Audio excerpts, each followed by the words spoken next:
Hi all. Let's see a question from GATE 2019 Mechanical Paper 2, question number 7. So you are being given that it's a very simple question. A spur gear has pitch circle diameter d and number of t. So the circular pitch of the gear is, and you are given option. So all these options are a function of d and t. So this is more about how is the pitch circular pitch is defined for a gear. So you can check out more details about spur gears or any other gears in uh, course Machine Design 2 by Professor M.M. Mayuram and Professor K. Gopinath from IIT Madras.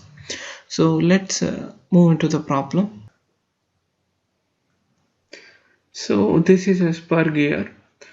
If you look here, this reference line that you are seeing, that is your pitch circle actually.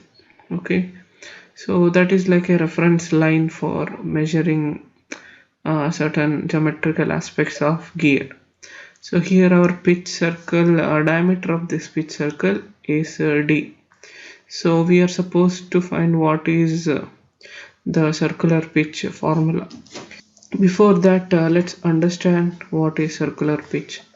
So if I take, let's say these are the two teeth on the gear.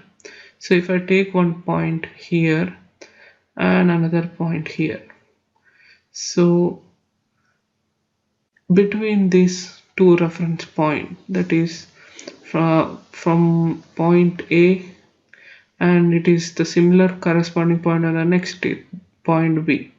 So what is the distance? So since it's circular, you are going to get a circular profile here.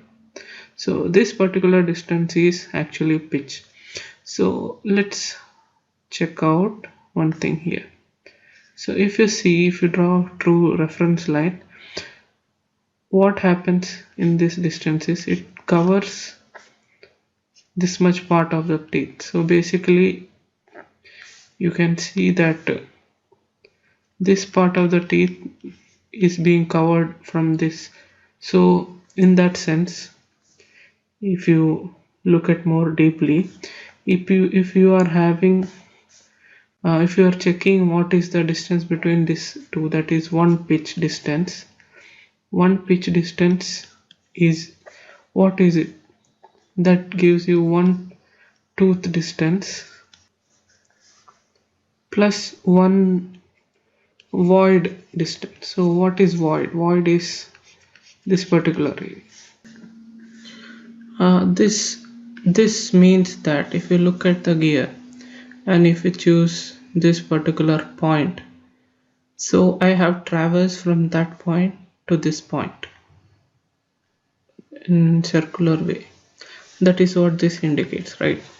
So what if I traverse from that to the next teeth, from here, and I go to the next teeth? So we can see that means you have traversed two pitch distance, so that is equivalent to two tooth distance plus two void distance.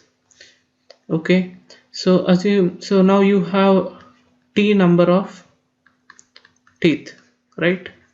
So what if you traverse t number of pitch distance? That means you would have covered t number of tooth, t number of void distance. So that means you have effectively traversed from this point through this whole circular thing. So you would have reached, traversed full one circle.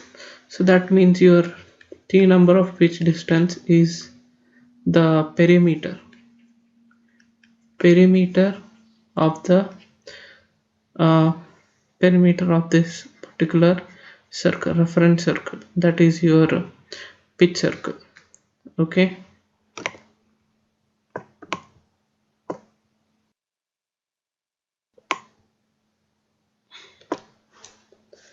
Now we will look further. So the perimeter is again given by